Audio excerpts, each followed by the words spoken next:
한번 우리 자우리 차시겠습니다. 하나님 우리와 함께하고 계십니다. 그걸 임마누엘이라고 표현하는데 하나님이 당신과 임마누엘 함께 하십니다. 인사합시다. 할렐루야. 하나님이 예전에 어떠한 지경으로부터 여기까지 나를 인도하셨다. 이것을 우리가 에베네셀 하나님이라고 하고요. 그리고 지금도 과거로부터 지금까지 함께 하신 과거의 그 모든 삶을 지켜주신 에베네셀 하나님, 지금도 나와 함께 하시는 임마누엘의 하나님, 앞으로 장차 나의 삶에 다시 찾아오셔서 내 삶을 책임져 주시고 끝까지 책임져 주실 마라나타 하나님이신 줄 믿습니다. 아멘. 아멘. 따라합시다. 에베네셀의 하나님, 임마누엘의 하나님, 마라나타의 하나님. 아멘. 아멘. 우리의 삶이 주님으로 말미암고 주님 때문에 살고 주님을 위하여 살아가는 우리의 과거, 현재, 미래, 시제 모두가 다, 우리의 삶의 시제 모두가 다 하나님 손에 붙들려서 의미 있고 가치로운 인생이 되기를 소망합니다. 아멘. 우리 한번 세 가지 한번 하실까요? 딱 기억해놓고 시작. 에베네셀의 하나님, 임마누엘의 하나님, 마라나타의 하나님. 아멘. 아멘. 날마다 그 이름은 여러 가지로 복잡하게 설명되지만 그분의 이름은 뭡니까? 하나님이십니다. 예수 그리스도이십니다. 아멘이십니까? 똑똑히 알 것은 그 예수님이 지금 살아서 우리와 함께 하시고 우리 예배 속에도 지금 함께 하시는 줄 믿습니다. 우리가 종교적인 무슨 기념을 하는 게 아니고 예배는 살아계신 그 하나님을 내가 오늘 인격으로 만나는 것입니다. 여러분들이 사람을 만나면 그 사람이 나한테 좀 소중한 사람일수록 우리가 예의를 갖추고 또 그 사람의 눈동자를 내가 맞추려고 하고 그 사람이 나한테 하는 말, 나한테는 상당히 가치로운 사람이기 때문에 더 내가 그 말을 들으려고 애쓰는 것처럼, 그리고 그렇게 막 용을 쓰다 보면 이 사람과의 만남이 기쁘지만 어떨 때는 너무 긴장한 나머지 이 만남이 미팅이 끝나고 나서 돌아설 때는 막 어깨가 막 무겁고 몸살이 날 때도 있어요. 너무 신경을 쓰는 거라면. 우리 여자분들 설을 보고 보면 그렇지 않습니까? 너무 용을 썼기 때문에. 그런 것처럼 우리가 하나님 앞에 뭐 용까지 쓸 필요 없지만 예배드리고 알리게 되겠어요? 예배드리고 오시게 되겠어요? 그러나 우리가 하나님 앞에 그렇게 의식적으로 하나님을 우리가 이제 신경을 쓰고 또 우리 인식을 하고 또 우리 인격적으로 주님 앞에 고백을 할 수 있어야 된다고 생각합니다. 그래서 예배는 주님과의 영적인 데이트인데, 데이트가 동구밭, 과수원길, 아카시아 꽃이 활짝 폈네. 또 그 다음 뭐예요? 하얀 꽃 이파리, 눈송이처럼 날리네. 그 다음에 뭐죠? 내가 말하고 싶은 것은 저 뒤에 있네. 향긋한 꽃 냄새가 실바람 타고 솔솔. 그리고 그 다음에 나오는 게 뭐죠? 그 솔밭에서 마구 앉아있었던 거예요. 그 솔밭에서 둘이 앉아가지고 마구 있었던, 그냥 계속 행복만 있었다는 거야. 그게 데이트가.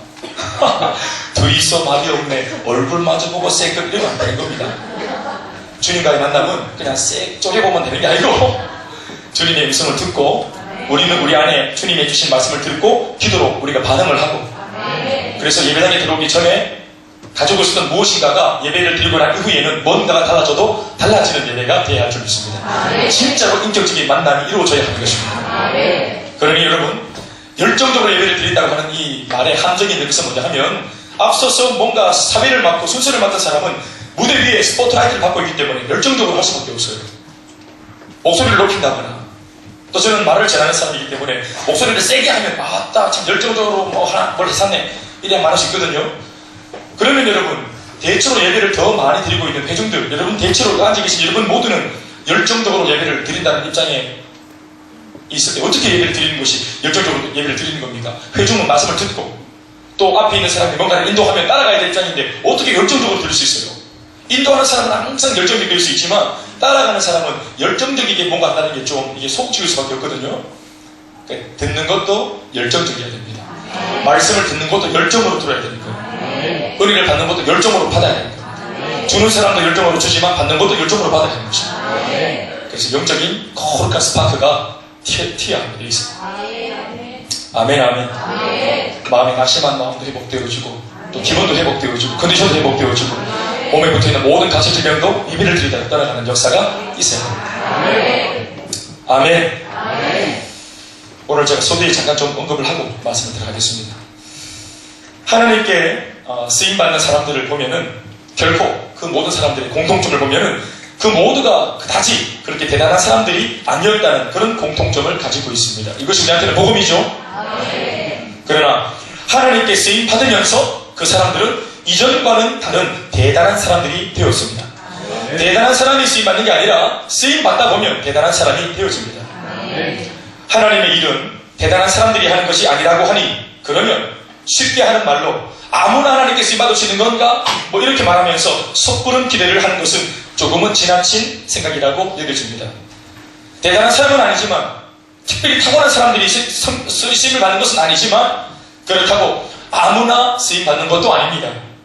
부족해도, 또 연약해도, 뭔가 좀 모자라도 믿음이 있으면 쓰임받을 수 있습니다. 하나님께 쓰임받은 사람은 믿음이 있는 사람인 줄로 믿습니다.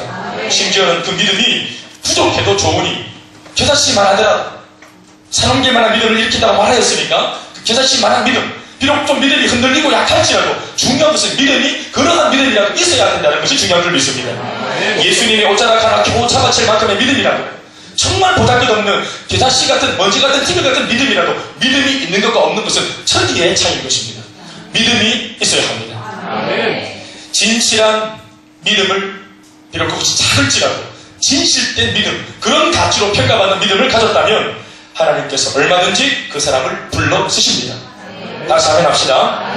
오늘 본문을 보면 예수님의 족보가 오늘 한 자락 쫙 나왔습니다. 오늘 특별히 이토록 나레이션을 읽은 우리 자매가 오늘 잘못 아다리 돼가지고 낳고 처자인데 계속 낳고 이거 읽다가 이제 나중에 이제 또 애를 베는 겁니다. 낳고 하다 계속 낳다 보니까 이제 마리아는 결혼도 안 했는데 애를 가져버리죠.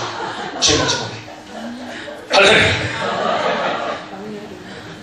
낳고 계속 낳고 낳은 얘기.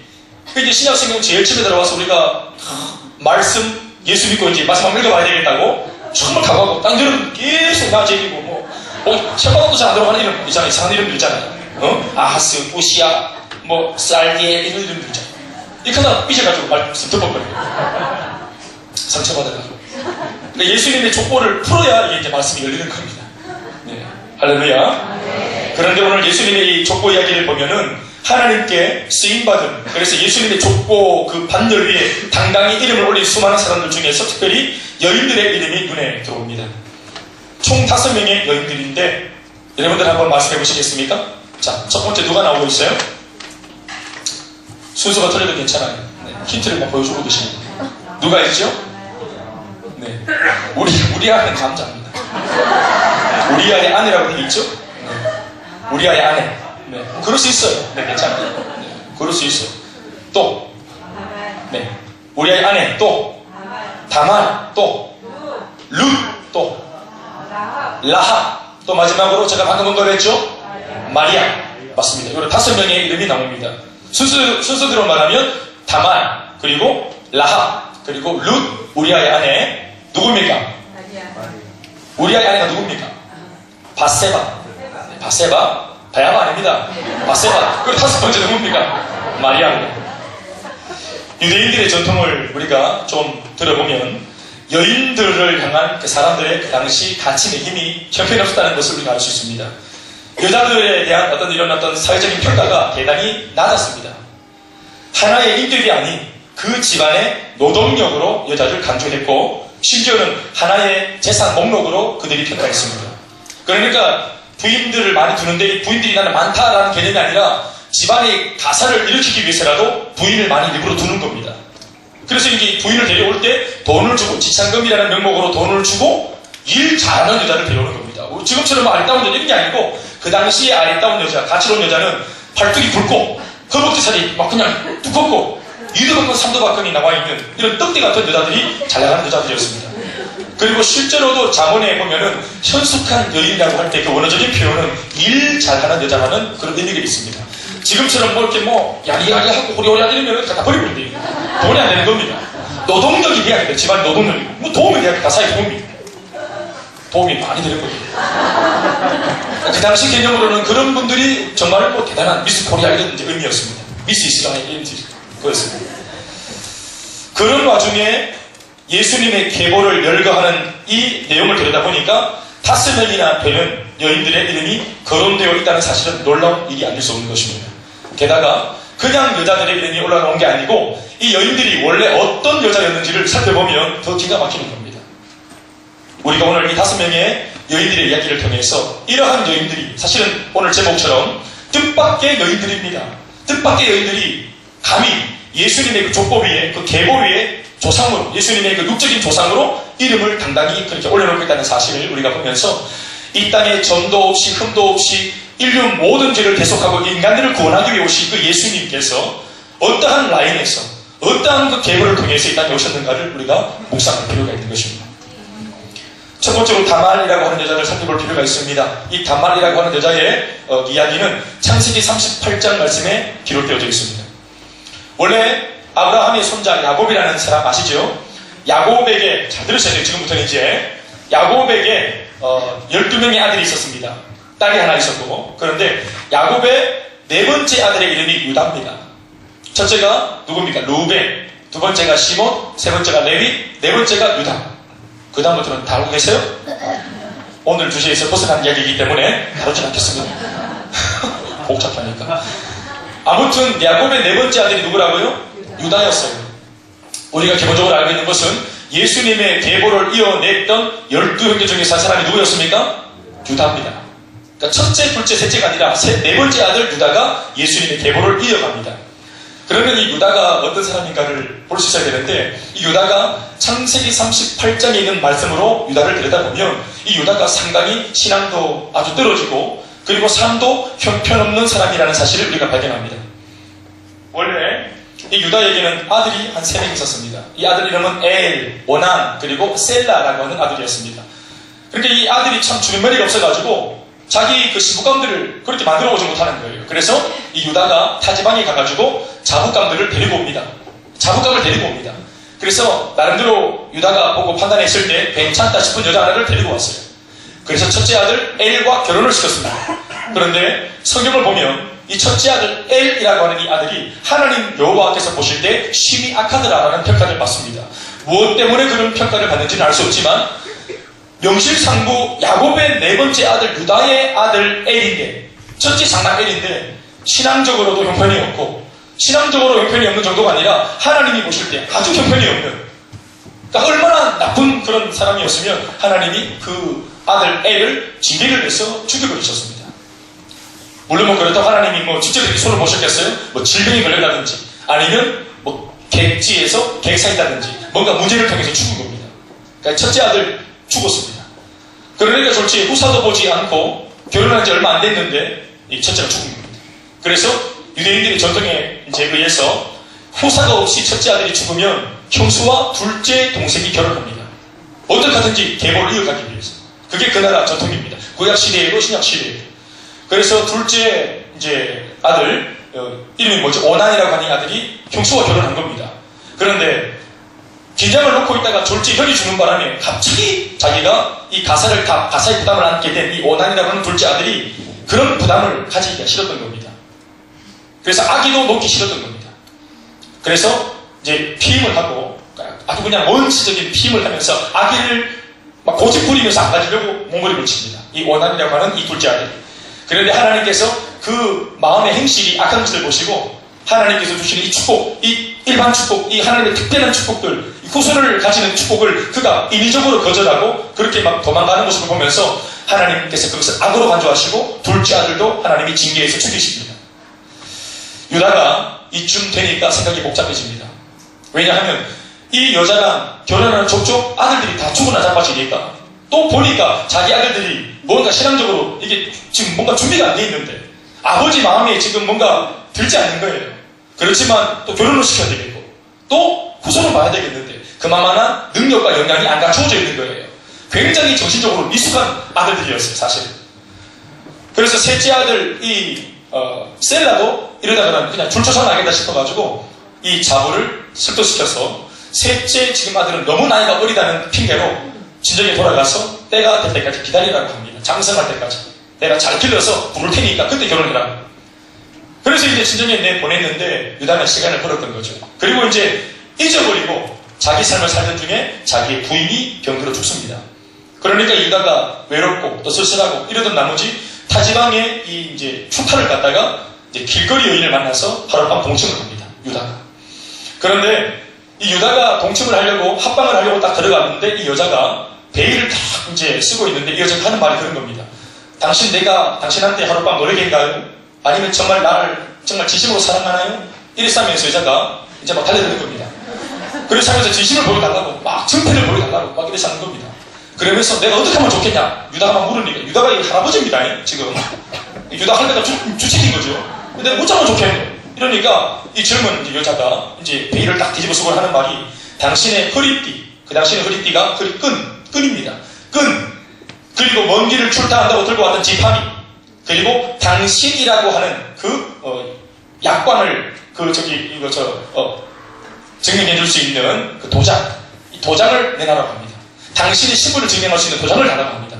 그래서 끈과 도장과 지팡이를 딱 내놓고 이걸로 프로포즈를 해서 그렇게 하룻밤을 같이 지낸 겁니다. 그리고 이제 뭐 잊어버리고 고향으로 돌아왔죠. 그리고 자기 이제 생활을 하는데 어떤 사람으로부터 아주 흉측하고 막측한 그런 소문 하나가 귀에 들어옵니다. 그것은 타 지방에 잠시 보내놓은 그 자부로부터 들어온 소식인데 그 자부가 임신을 했다는 겁니다. 아기를 가졌다는 거예요. 남자를 알지 못하고 지금 때를 기다리고 있는 이 며느리가 아기를 가졌다는 바람에 나한테 또 우리 가정의 가문에 큰 모욕을 줬다. 큰 어떤 그런 해를 끼쳤다. 그래가지고 불태워 죽여버리려고 유다가 사람들을 이끌고 찾아갑니다. 그래서 이제 불태워 죽이려고 딱 징계하려고 딱 마음먹었는데 이 여자가 끌려가는 중에 이런 말을 합니다. 내가 죽을 때 죽더라도 내 배에 있는 이 아기가 누가 아기인지를 알아야 되겠소? 그렇지. 그래야 그 사람도 책임을 추궁해서 같이 징벌할 수 있으니까 유다가 오케이 하고 누구냐 물었어요. 내가 그 남자 이름을 잘 모르겠고 내가 들고 있는 이 끈과 지팡이와 도장의 주인이 바로 이 아기의 아빠입니다 했습니다. 막장 드라마. 여기에서 이제 드라마가 1편이 다 끝나는 겁니다. 다음 주 이어지는 장면이 뭐냐 하면 이제 유다가 막 괴로워하고 힘들어하고 쪽팔리고 두렵고 민망하고 이 못하면 좋겠노 이러면서 이게 막 내 손자가 이게 내 아들이 왜 이렇게 보이래 복잡한 생각이 드는 겁니다. 그래서 하나님 앞에 부끄럽기도 하고 여러 가지 복잡한 생각 속에서 결국은 하나님 앞에 항복합니다. 그리고 다만 이 여자가 바로 다만인데 이 여자가 유다는 끝끝내 이 다만을 끊어내려고 하고 그리고 버리려고 했습니다. 받아주지 않으려고 했습니다. 왜냐하면 우리 가정에 이 여자가 와서 되는 일이 없었거든요. 그래서 우리 가족이 다 망했다. 이 여자 때문이다. 하고 이 다말을 내치려고 그랬는데 다말은 어떻게 하든지 유다의 가정의 한 가족이 되어서 후사를 반드시 보고 싶은 뭔가에 의한 이끌려가지고 열정이 생겼던 거예요. 그래서 그녀가 말씀을 보면 이렇게 고백하고 있습니다. 창세기 38장 24절부터 26절까지 말씀입니다. 말씀을 띄워주시면 다같이 시작.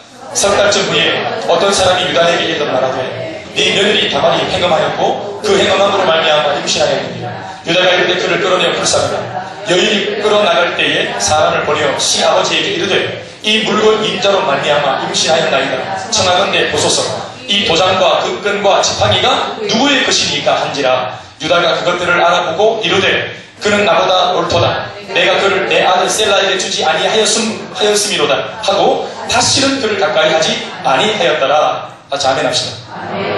사랑하는 여러분, 오늘 이 그림이 우리에게 어떤 교훈을 주는가 하면 바로 이런 것입니다. 죄죠. 분명히 잘못한 것입니다. 분명히 시아버지도 잘못했고 다말도 좋지 못한 일을 한 겁니다. 이것이 죄입니다. 이것은 심판받아 마땅하고 징계받아 마땅합니다. 받아들일 수 없는, 용납할 수 없는 일을 한 겁니다. 그런데 마지막에 모든 것들을 아름답게 그래도 다시 무마시키고 다시 뭔가 백주로 만들어서 다시 새 출발을 하도록 만들어준 그 모든 그 내용이 뭐냐 하면 바로 끈과 도장과 지팡이였습니다. 사랑하는 여러분, 우리가 이 땅에서 유다와 다말처럼 우리가 영적으로 행음하고 우리가 영적으로 가늠하고 우리가 죄를 짓고 내 좋을 대로 정욕을 쫓으면서 내 마음대로 살았던 거 아무도 모르지만 이거 사탄이 알고 있는 겁니다.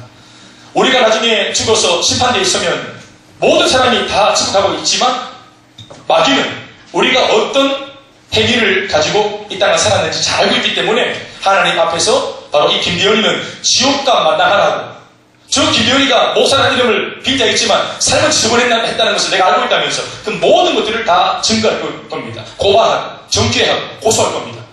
그때 우리가 아무것도 없으면 바로 그냥 지옥행이겠지만 비록 내가 죄인일지라도 비록 내가 잘못한 어떤 잘못이 있을지라도 우리가 무엇을 증거로 삼고 붙잡으면 이 모든 죄가 용서받습니까? 바로 나를 위해 죽어주시고 내가 지금 모든 죄를 이미 다 용서하시고 계속해 주신 예수 그리스도의 피공로와 십자가의 은혜를 우리가 증거 삼으면 되는 줄로 믿습니다. 그러니 끈과 지팡이와 이 도장이 뭘 의미합니까? 바로 예수 그리스도를 의미하는 것입니다. 그러니 다만은 오늘 무엇을 의지한 겁니까? 바로 주님을 의지한 겁니다. 하나님을 의지한 것입니다. 이 작은 행위를 하나님이 믿음으로 간주하신 것입니다. 결국 옳지 않았습니다. 삶이 지저분했고 난잡했습니다. 그러나 하나님께서 이 난잡한 그 잘못된 시아버지 유다를 통해서도, 그리고 그와 같이 잘못을 한 다말을 통해서도 예수님의 거룩한 계보를 이어가신다 하는 것입니다. 그러니 여러분, 뜻밖의 여자, 첫 번째 여자가 이 다말일 수밖에 없는 것입니다. 여러분, 우리도 우리 삶을 돌아보면 당당하지 못한 삶이 얼마나 많습니까? 우리 삶 속에 떳떳하지 못한 것이 얼마나 많습니까? 내 속으로 다른 사람과 같이 내가 같이 연락한 것들, 내가 같이 세상과 야합한 것들, 하나님 앞에 내가 들키지 않을 것 같으니까 세상 속에서 나도 모르게 세상 속에 있는 많은 것들을 움켜잡고 있었던 것들 얼마나 많습니까? 하지만 여러분, 그럴지라도 우리 속에 주님이 허락하신 보혈의 은혜가 있으면 이 죄가 용서받는다고 믿습니다.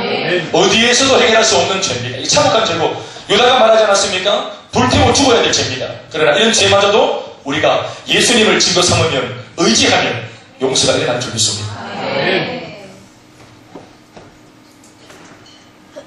두 번째 뜻밖의 여인은 라합입니다.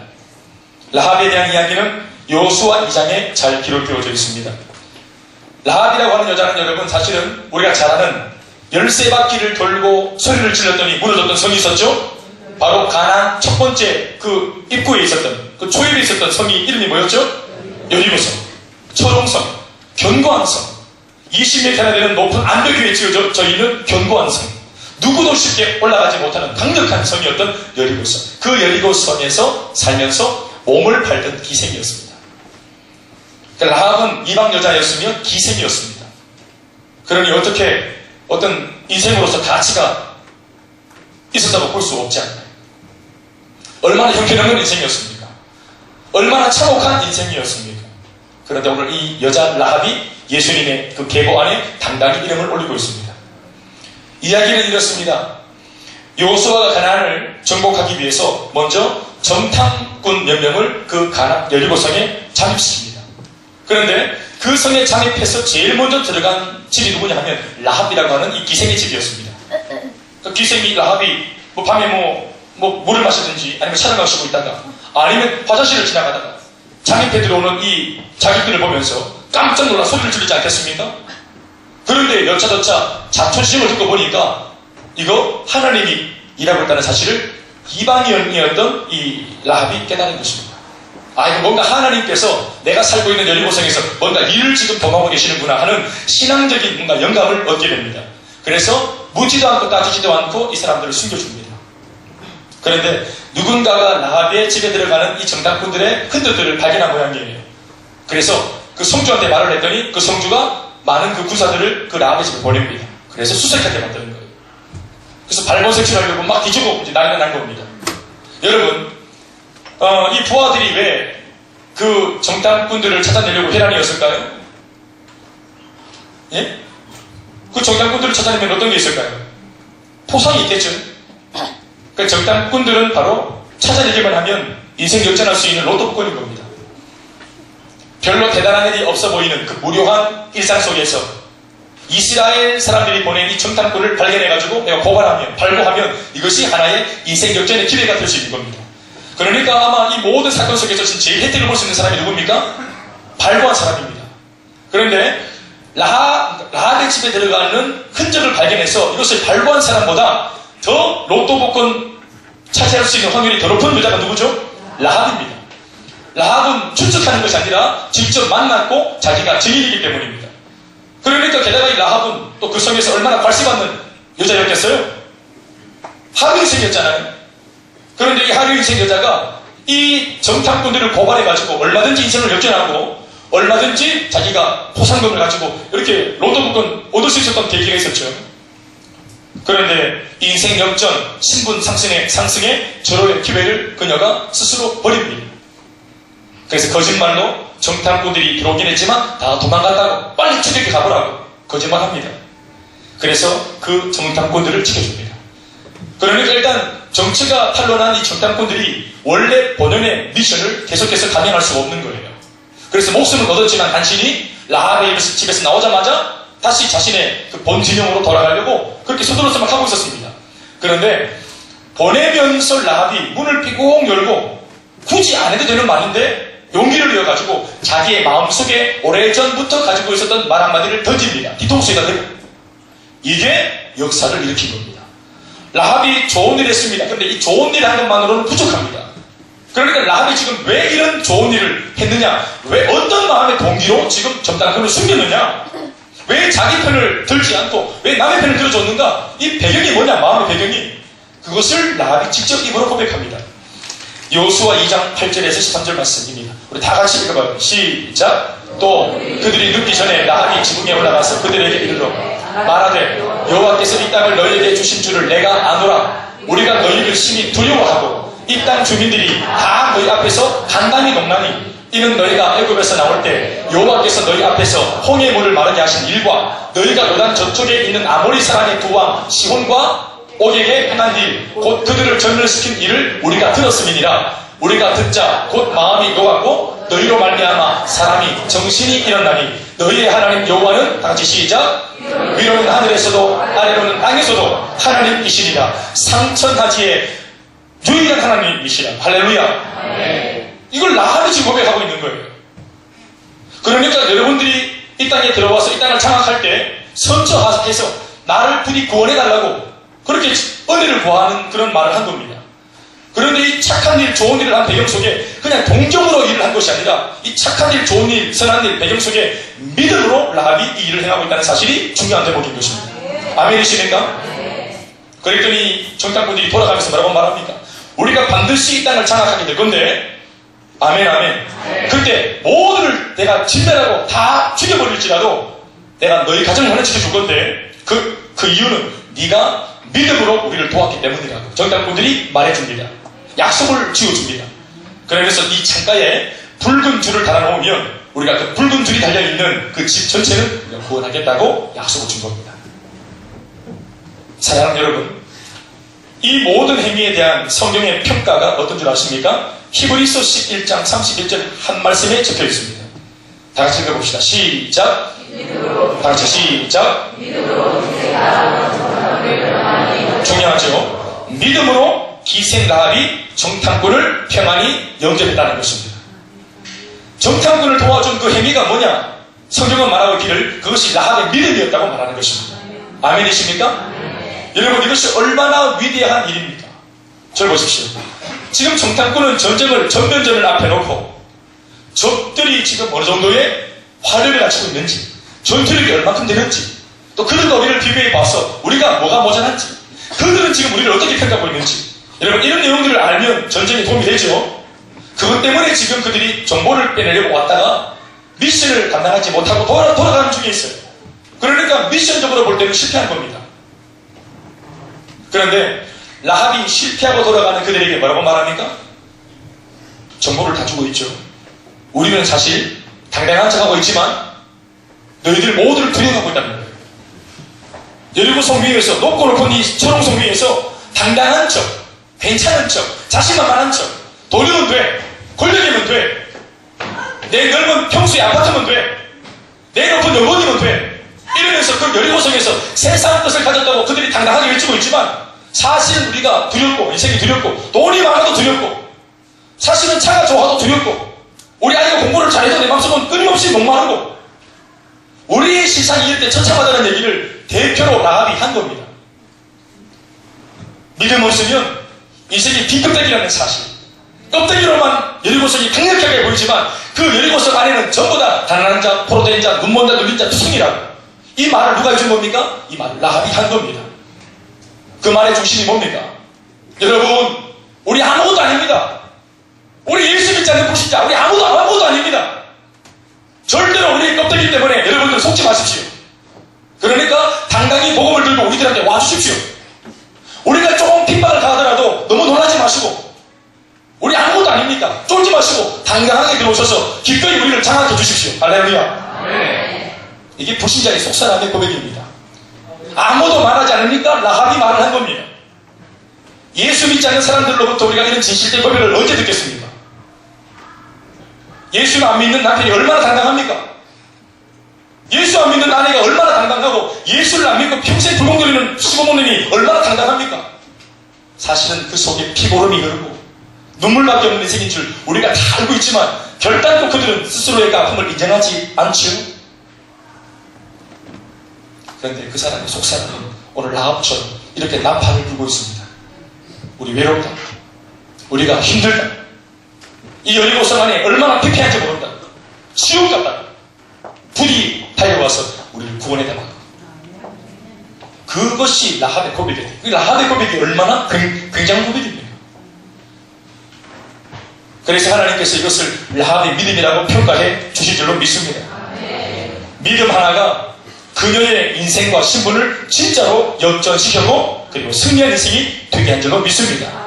정탐꾼을 고발해가지고 잠시 찰나적인 어떤 유익을 얻는 것이 아니라 믿음으로 모험을 했더니 그 믿음이 더 큰 것으로 라합에게 안겨준 것을 믿습니다. 하나님이 주시는 것이 진짜입니다.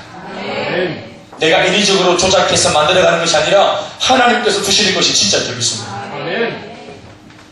라합 여러분 기생여자 안 합니까? 여성성을 다 잃어버리고 이성을 전부 다 탕진한 여자입니다. 하루 인생이고 따라지 인생이에요. 3류 인생입니다. 이미 여자로서는 인생이 끝난 겁니다. 그런데 이 여자가 별 볼 일 없는 이 여자가 어떻게 다시 인생이 꽃을 피우고 만개하고 열매를 맺고 사랑하는 여러분 단 한 가지죠? 믿음입니다. 믿음입니다. 그리고 자기가 그 믿음을 얻을 수 있는 믿음을 고백할 수 있는 기회를 스스로가 만든 게 아니에요. 믿음을 날마다 그냥 간직하고 있었어요. 들었던 홍해바다 이야기, 출애굽의 이야기, 그 이스라엘 백성과 함께 하시는 하나님의 이야기를 들으면서 소문으로 들으면서 다른 사람들은 그 소문을 들었을 때 두려워하고 있었는데 기생과 아합은 그 소문을 듣자 소망이 생겼어요. 그런 하나님이라면 얼마든지 내 인생의 올무를 끌어버릴 수 있겠다. 홍해를 가는 그 하나님이 내 인생도 가능했다. 믿음을 받은 것입니다. 이걸 불신으로 받으니까 하나님이 두려운 거예요. 그러나 믿음으로 만나면 하나님 하신 모든 일이 내게 선한 것입니다. 여러분들은 누구 편이십니까? 하나님 편에 서 있으면 하나님 모든 일이 내게 기쁨이고 하나님의 적으로 서 있으면 주님이 하신 모든 그 좋은 일들이 내게 불편스러운 일이겠죠. 여러분들의 하나님 편에 서 계신 분이신 줄 믿습니다. 오늘 그러니 이 말씀이 우리들한테는 복음인 줄 믿습니까? 라합의 하나님이 곧 나의 하나님이니까 말이죠. 라합이 참 대단한 여자인 거예요. 그래서 세 번째 뜻밖의 여자가 누굽니까? 룻이라고 합니다. 룻에 대한 이야기는 룻기에 적혀 있는데 다른 여인과 달리 여러분 룻은 자기의 이야기가 성경으로 따로 존재합니다. 룻기라고 자기 이름을 딱 걸어놓고 성경이 있어요. 세상에 대형복음 있다 생각해보세요. 말도 안 되는 거예요. 예? 정밀계시록 어떻습니까? 룻기가 있습니다. 여러분. 이렇게 큰 복을 받은 이 룻이 여러분 원래는 모압 여자였잖아요. 이방인, 진짜로 이방인 중에서도 아주 질이 낮은 이방인 출신입니다. 모압이라고 하는 이 나라는 원래 그 조상이 누구냐 하면 롯, 아브라함의 조카 롯 아시죠? 롯, 헷갈리지 마십시오.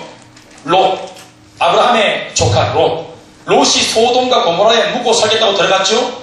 거기서 그 도시 사람들이 죄를 짓는 바람에 불유황불이 떨어져가지고 그 도시 전체가 어떻게 됐어요? 불바다가 됐잖아요. 거기에서 간신히 자기 딸 2명과 또 같이 이렇게 탈출해 나와가지고 마누라는 나오다가 뒤를 돌아보는 바람에 소금이 돼버리고 또 2명의 사위도 이 심판의 메시지를 농담으로 여기다가 전부 다 심판 나가고 그러니까 롯과 2 딸만 탈출해 나왔어요. 그런데 이 딸들이 이제 남편도 없고 주변에 남자가 없으니까 이래가지고 어떻게 되겠노 하고 이제 나름대로 후사를 보려고 아버지를 자기가 이용해서 아버지와 동침을 하죠. 2 딸이. 그래서 첫째 딸이 동침해서 아버지와 동침해서 난 아들이 모압이고 그리고 둘째 딸이 동침해서 난 아들 이름이 암몬이에요. 그러니까 모압과 암몬의 조상이 이렇게 참혹한 부도덕한 어떤 근친상간을 통해서 태어난 아들들입니다.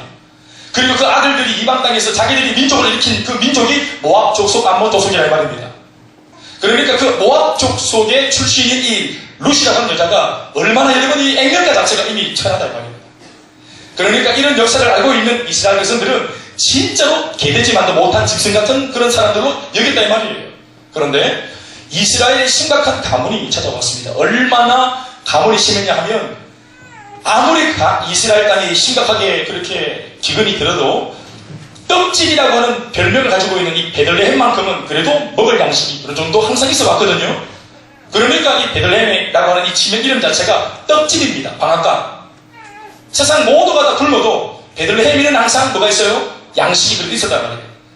그런데 이 베들레헴에도 기근이 찾아와가지고 먹을 양식이 완전 씨를 다 말려버렸단 말이에요. 그러니까 지독한 가뭄이 온 겁니다. 가뭄이. 그래서 저기다 못해 먹고 살겠다고 아무도 찾아가지 않는 모압 땅에 한 가정, 네 가족, 네 식구 한 가정이 이주해 갑니다. 그런데 거기 가가지고 이제 먹고 살겠다고 좀 편편 풀리니까 아들 2명 장가를 보내는데 모압 여자를 불러다가 장가를 보내고 결혼시켰습니다. 그런데 병이 들어서 그만 아버지도 죽고 2 아들도 갑자기 죽어버렸습니다. 한 가정의 남자가 다 죽어버렸죠. 그래서 시어머니와 2 자부, 여자만 3명 덩그러니 남은 겁니다. 얼마나 이것이 참혹한 상황입니까? 그런데 들려오는 소문에 이스라엘 땅 고향에 그래도 조금 이제 형편이 풀려가지고 먹고 살기 어려운 사람들한테 조금의 양식을 쥐어준다더라 하는 소문을 들었어요. 그래서 이 시어머니 이름이 나옴인데 이 나옴이라고 하는 시어머니가 고향으로 돌아가려고 보따리를 딱 쌉니다. 그러면서 자기 눈치만 보고 있는 이 2명의 며느리, 원래 모압 출신이니까 이 모압에 남아서 새 출발하라고 기회를 줍니다. 나는 너희들 안 잡을 테니까 너희들 새 출발해라. 여기는 너희 고향 아이가. 그리고 너희들 내 따라오면은 이방인이기 때문에 우리가 살고 있는 고향 땅에 있을 너희들 굉장한 모욕을 당할 것이고 또 힘들 거다. 그러니까 너희 고향에서 새 출발하라고 그렇게 선처해 줬어요. 그랬더니 첫째 자부 오르바라고 하는 이 자부는 울면서 또 웃다가 비판하면 울면서 가버렸어요. 짓고 살겠다. 옛날에부터 사귀는 동료 오빠 찾아가지고 가버렸습니다. 그런데 이 둘째 자부 룻은 끝까지 눈물 흘리면서 시어머니 치마자락 붙들고 그리고 계속 자기는 어머님을 따라 자기는 생을 보고 가겠다는 거예요. 어머님이 가는 어디라고? 나는 가겠다고 말합니다. 이유는 뭔지 아세요? 룻이 얼마간 이 식구들과 함께 살았는지 모르겠지만 함께 가까이 생활을 해보니까 이 나옴이라는 사람이 먹고 살기가 어렵고 지금 상황이 어려워서 그렇지, 그래서 믿음이 조금 지금 변질이 좀 돼서 그렇지 가까이서 지내보니까 너무 사람이 좋은 거예요. 기도의 여자고 믿음의 여자고 신앙의 여인인 것입니다. 그러니까 시어머니기 전에 같은 여자로서 지금 남편이 스피처 없는 지경에 얼마나 그 믿음이 고귀하고 반듯한지 함부로 세상과 야합하지 않고 딱 조교를 지키는 그 모습을 딱 보니까 매력적인 거예요. 그런데 우리 어머님의 이 멋진 삶이 어디서 왔는가 딱 들여다보니까 신앙입니다. 믿음인 것입니다. 여호와 하나님으로부터 이런 인격적인 삶, 고상한 삶이 온 거예요. 그러니까 모압에서는 볼 수 없었던 삶을 사는 이 나오미에게 그냥 반한 겁니다. 그래서 나도 형편은 어렵지만 어머님이 믿는 그 하나님을 내 하나님으로 믿고 어머님의 고향을 나의 고향이라고 생각하고 내가 모욕을 받을지라도 나 가겠다고 결정하는 거예요. 그러니까 이 룻이라고 하는 여자가 대단한 믿음의 사람입니다. 여러분 그 고백을 한번 들어볼까요? 룻기 1장 14절에서 18절 또 긴 말씀이지만 우리 소리를 내어서 읽어봅시다. 시작. 그들이 소리를 높여 다시 울더니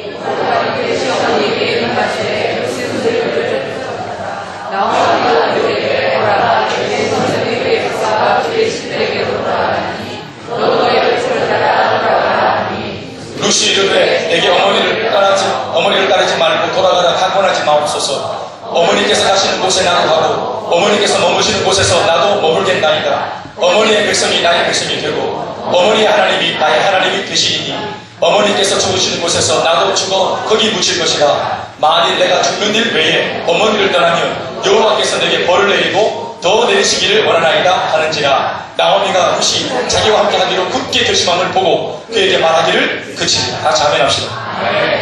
이런 자부를 봐야 되는 것입니다. 다시 아멘 타임이 놓치셨지? 이런 자부를 봐야 되는 줄 믿습니다. 또 우리 아이들을 그렇게 키워야 될 줄 믿습니다.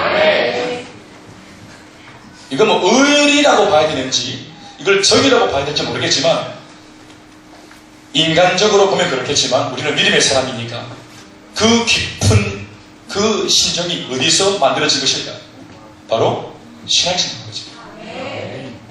뭐라고 말합니까? 어머님의 하나님이 내 하나님이 되겠다.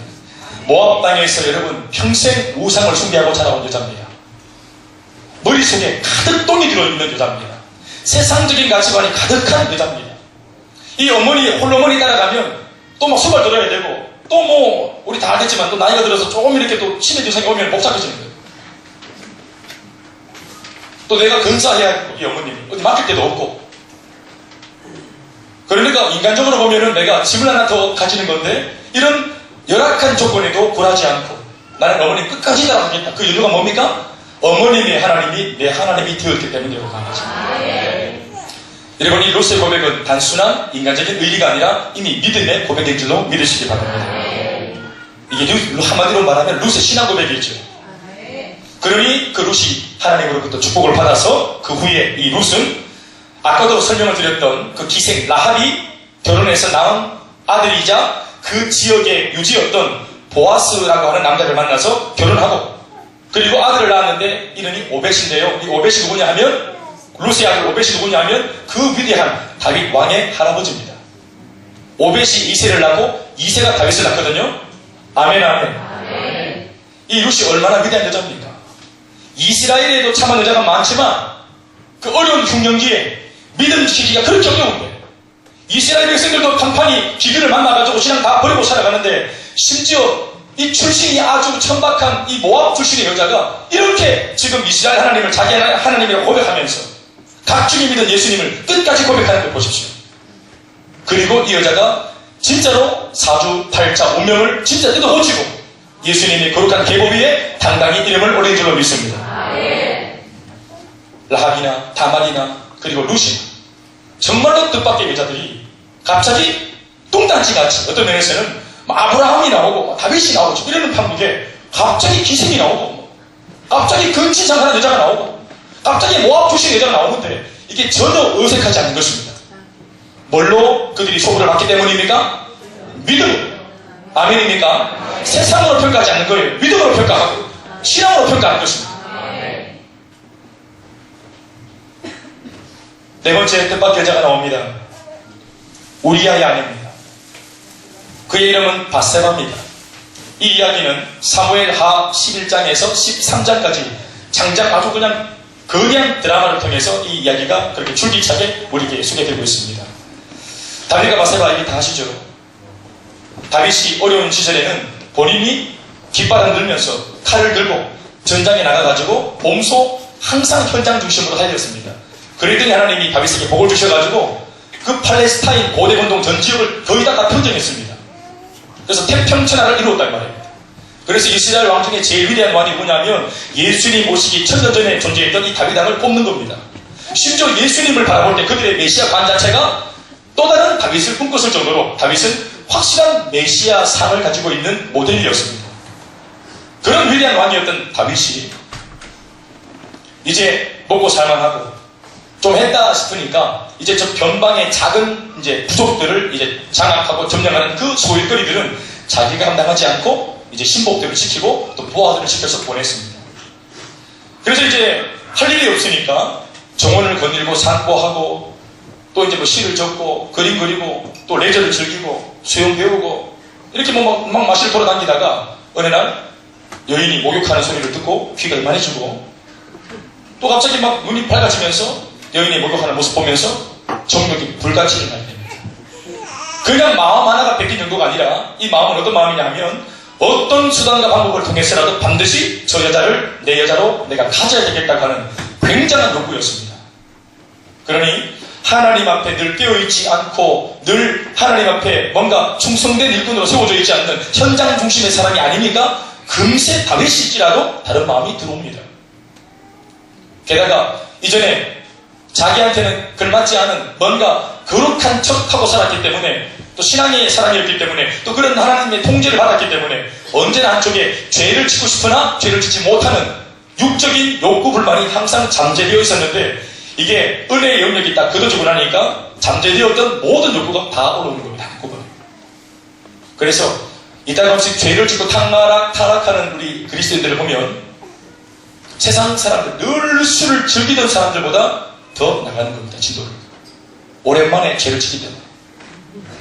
예수 믿고 끊었던 한 5년 끊었던 이 술, 담배, 또 세상 정욕, 한 번 딱 삐따선 타고 딱 죄를 딱 지으려고 마음먹을 때 세상 사람들이 진짜 놀라고 감탄할 정도로 죄를 짓습니다. 끝까지 가거든요.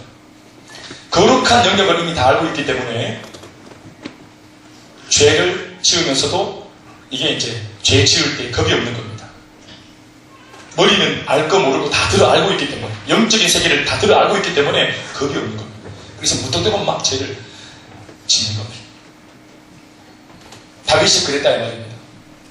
그런데 이제 덜컥 아기를 배워가지고 임신을 했어요. 그러니까 겁이 나니까 가리기 위해서 지금 전장에서 열심히 충성을 다하고 있는 그의 남편 우리아를 빨리 본국으로 귀환시켜가지고 갑자기 뚱당지 같은 휴가를 내줍니다. 빨리 지방을 차리고 이때까지 못 봤던 너희 부인을 빨리 만나서 정말 기쁨의 시간 가져라. 데이트도 하고 좋은데 여행도 하라. 그러면서 막 티켓을 끊어주고 이렇게 합니다. 그런데 충성된 일꾼 우리아가 왕의 그런 선처, 그런 배려를 다 거절합니다. 지금 내 동료들이 전부 다 피 흘리면서 싸우고 있는데 내가 어떻게 지금 이렇게 내 가정에서 내 혼자 그렇게 내 개인적인 영달을 처할 수 있겠는가 하고 이 모든 왕의 선처를 거절한다는 말이에요. 그 정도로 이 우리아라고 하는 장군이 충성되었어요. 여러분, 이런 사건을 통해서 우리아에게 뭐가 증명되었습니까? 충성이 증명되었죠. 이 얼마나 귀한 걸 본 겁니까? 그런데 다윗은 지금 우리아의 충성이 눈에 안 들어오고 어떻게 하든지 내 죄를 숨기려고 하는데 해당이 되어 있기 때문에 이 사람의 가치, 이 사람의 충성의 가치, 이걸 몰라보는 겁니다. 얼마나 좋은 일꾼이 내 옆에 있는지 모르는 겁니다. 내가 원하는 것, 지금 내가 주장하는 것만 계속 붙잡고 있으니까 내 주변에 일어나는 좋은 일, 선한 일, 하나님의 역사 못 보는 겁니다. 무조건 내가 원하는 일, 이거 하겠다 고집을 부립니다. 그래서 바세바와 동침하지 않으니까 결국은 어떻게 마지막 수를 냅니까? 죽여버리라고 자신의 신복을 시켜가지고 전쟁을 할 때 최전방에 보내가지고 너희들은 비밀리에 다 퇴각하고 도망가 버려요. 뭔 모르고 열심히 싸우던 우리가 거기서 적진의 칼에 맞아 숨겨줬더니 죽게 되죠. 이 사실을 여러분 옆에서 계속 지켜보고 있었던 바세바가 얼마나 마음의 상처와 고통이 심했겠습니까? 겁탈당했죠. 남편이 죽었죠. 죽임을 당했죠. 내 인생 망친 겁니다. 게다가 원치 않는 아기를 가졌습니다. 이 모든 것이 얼마나 고통스러웠겠습니까? 다윗은 나단 선지자에게 바로 들통나서 주의 종이 이 모든 죄를 지적하고 들추니까 그 앞에 바로 회개하고 돌이킵니다.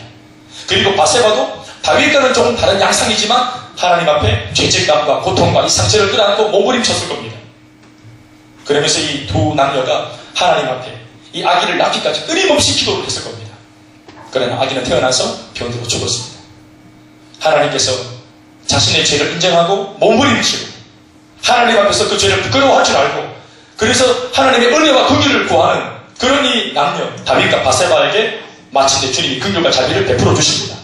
그래서 첫 번째 아기는 이제 죽고 두 번째 정상적인 관계에서 이제 아기를 가졌는데 그 아기가 바로 그 위대한 왕 솔로몬입니다.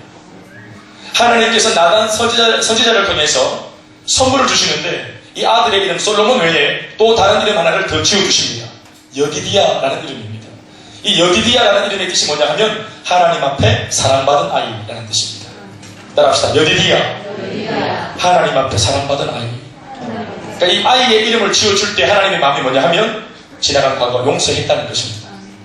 사랑하는 여러분, 바세바가 가지고 있는 상처, 내면의 깊은 아픔, 육체적인 아픔, 마음의 고통, 죄책감, 남편을 잃은 서글픔, 자기가 창녀도 아닌데 이게 어떻게 된 일인가 싶은 그 고통들.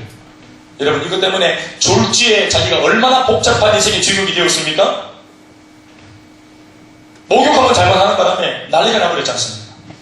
완전히 그냥 평범하게 살던 여자가 진짜 기구한 인생의 주인공이 되었어요. 얼마나 극심한 상처가 있었겠습니까? 그런데 그 고통과 아픔 속에서 다윗과 함께 몸부림치면서 이 자매가 신앙이 성숙하고 주님을 깊이 만나게 되는 것입니다. 오늘 우리가 특별히 믿음에 대한 얘기를 하고 있는데 바세바의 사건을 놓고도 믿음의 얘기를 할 수 있을지 모르겠지만 아무튼 바세바가 그 모든 과정 속에서 주님 앞에 몸부림치다가 주님을 묵상하고 주님의 기쁜 뜻을 헤아릴 수 있었다는 것을 솔로몬 그 여디디아 사건을 통해서 우리가 짐작할 수 있는 것입니다. 하나님의 사랑에 반역 위에 이 여자가 회복되어져서 섰습니다. 그래서 그런 이야기로 바세바는 회복되어지고 솔로몬을 낳는 영예를 누리게 된 것입니다. 마지막으로 살펴볼 여자가 있습니다. 바로 예수님의 육적인 부모죠. 어머니 마리아입니다. 요셉의 부인이기도 했던 마리아. 이 마리아 이야기가 마태복음 1장 16절 말씀에 적혀 있습니다. 우리 한번 읽어보겠습니다. 마태복음 1장 16절 시작. 야곱은 마리아의 남편 요셉을 낳았으니 마리아에게서 그리스도라 칭하는 예수가 나시니라. 할렐루야. 누가복음 1장 30절에서 38절 말씀 보시면 천사가 나타나서 마리아에게 네가 처녀지만 아기를 잉태하는데 이 아기가 성령으로 잉태가 될 것이다. 남들을 알지 못하는 저는 처자입니다. 안다는 거예요. 처자지만 동정녀로서 네가 하나님께 은혜를 입어가지고 이제 그 구약 성경에서부터 수천 년에 걸쳐가지고 오신다고 그렇게 목이 마르도록 입이 마르도록 그렇게 외쳐대던 그 메시아가 너의 몸을 통해서 이 땅에 오실 것이다 라는 엄청난 이야기를 듣게 됩니다. 그리고 천사가 요구하는 것이 뭐냐 하면 일이 이마하니 마리아야 네가 이 마지막 순종의 바통을 들고 과거로부터 지금까지 계속해서 내려져 오던 이 메시아 거룩한 릴레이의 마지막 종지부를 찍는 역사의 주역이 네가 됐으면 좋겠다. 그래서 너의 인생을 하나님께 헌신할 수 없겠냐고 가브리엘 천사가 그를 종용합니다. 이야기를 다 듣고 난 마리아가 어떻게 말을 하는가? 누가복음 1장 38절 말씀 다 같이 읽어봅시다. 한 절 말씀입니다. 시작.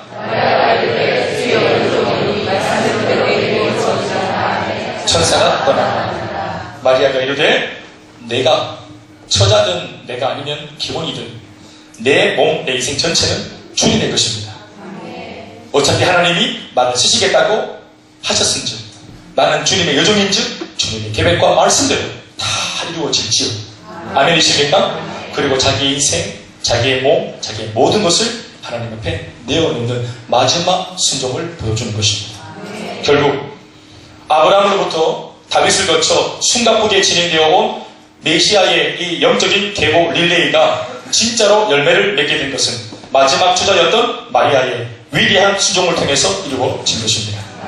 그러나 이 생명의 계보는 오늘 예수님이 탄생하셨지만 아브라함부터 다윗을 통해 예수님이 탄생하기까지 게다가 그 중간에는 아주 엉뚱한 여자들도 등장하면서 믿음 한 가지로 고집스럽게 줄기차게 릴레이로 내려오던 이 거룩한 영적 계보가 예수님이 탄생하시면서 끝난 듯 하나 끝난 것이 아니라 이제는 그 예수님 다음에도 또 다른 계보가 이어지는데 그것은 육적인 계보가 아니라 영적인 계보인 줄로 믿습니다.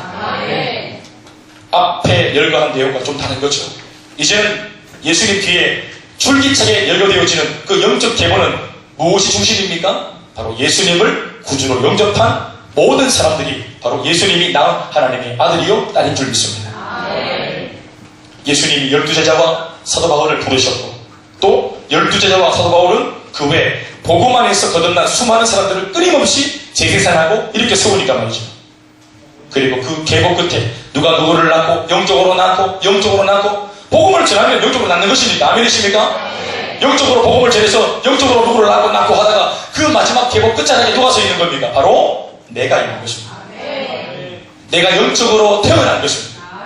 나를 위해서 기도한 사람들을 통해서 내게 복음을 전한 사람들을 통해서 말씀 드리겠습니다. 더불어 이 계보 이야기는 이 족보 이야기는 나한테 와서 참 이렇게 좋다. 내게 예수님 탄생 이후로 2000년이 지난 가운데 그 가운데 헤아릴 수 없는 수많은 사람들이 또 복음으로 누가 누구를 낳고 이런 영적인 계보가 이어지다가 내게 왔구나. 여기에서 우리가 한 번만 더 마음의 결단과 각오를 다지는 것은 우리도 영적인 실거지약을 범하지 않고 우리도 누군가를 복음으로 인계해서 복음으로 그 사람을 낳아서 주님이 오시는 그날까지 영적 계보의 행진이 그쳐지지 않도록 우리가 그 사이에 우리가 연결점이 되어져야 한다는 사실을 믿어야 할 줄 믿습니다. 우리에게는 뜻밖의 사건으로 보이고 뜻밖의 부르심으로 보이지만 하나님은 전부 부르심이 있고 또 그 부르심의 뜻이 있었기 때문에 그 사람들을 세운 줄로 믿습니다. 믿음의 계보를 타고 이 땅에 예수님이 오셨습니다. 지금도 예수님은 우리의 믿음 통해서 우리 가운데 들어오시는 것입니다. 믿음만 있다면 뜻밖의 일이든 또 뜻에서 이루어진 계획된 일이든 얼마든지 좋은 일들이 지금도 일어날 수 있다는 사실을 믿습니다. 다말이 있대요, 여러분. 라합이 했대요. 여러분, 창녀 라합이 했고 또 루시 했다는 겁니다. 또 우리아의 아들 바세라가 있다는 것입니다.